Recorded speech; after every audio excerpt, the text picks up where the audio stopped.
পোনপ্ৰথমে এই নৱৰাত্ৰিৰ উপলক্ষে সকলোকে ধন্যবাদ আৰু শুভেচ্ছা জনাইছোঁ।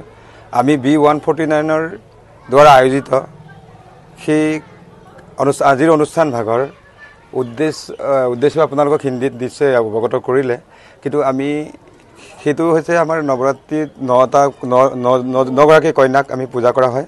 সেই পূজাত বিশেষকৈ আমি ধৰতী মাতাৰ যে মাতৃ হিচাপে কন্যাক আমি সেৱা কৰোঁ, পূজা কৰোঁ।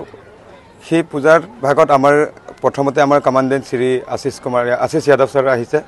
তেখেতৰ উপস্থিতিত তেখেতৰ আৰু মেডামৰ উপস্থিতিত সেই অনুষ্ঠান ভাগটো আমি আয়োজিত কৰিছিলোঁ আৰু খুব সুন্দৰকৈ আয়োজন কৰিবৰ কাৰণে চেষ্টা কৰিছোঁ আৰু ধুনীয়া হৈছে বুলি আমি আশা কৰিছোঁ।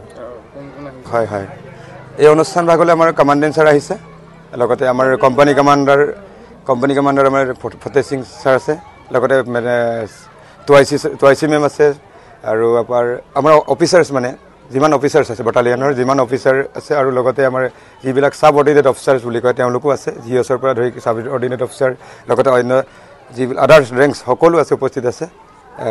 লগতে আমাৰ সেই জয়সাগৰ নিম্ন বুনিয়াদী প্ৰাথমিক নিম্ন বুনিয়াদী স্কুলখনৰ ছাত্ৰ ছাত্ৰী শিক্ষক সকলো উপস্থিত আছে ইয়াতে।